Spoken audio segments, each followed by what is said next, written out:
హిమాలయం నుంచి ప్రసాదం తెచ్చుకోకూడదు అంటుంటారు. ప్రసాద తిరస్కారము బహుదోషము.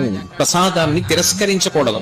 ఈశ్వరానుగ్రహము ప్రసాదం రూపంలో లోపలికి వెళ్లి అందులో 6వ వంతు మనస్సుగా మారి మనకున్నటువంటి సమస్యలకి కావలసినటువంటి పరిష్కారం అదే మనసులో బుద్ధి నిర్ణయించి ప్రచోదనం చేస్తుంది. ఆ ప్రసాదం లోపలికెడితే సమస్యకి పరిష్కారం లోపల పుడుతుంది. కానీ శివాలయంలో ప్రసాదం ఇచ్చినప్పుడు అది ఒక మారేడు దళమో ఒక పువ్వు అనుకోండి, వాటిని తిన్నగా ఇంటికి తెచ్చుకోకూడదు.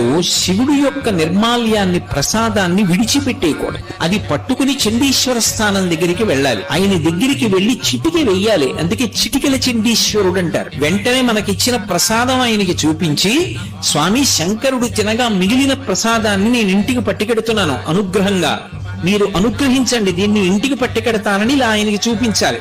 అప్పుడు ఆ ప్రసాదాన్ని ఇంటికి తెచ్చుకోవాలి.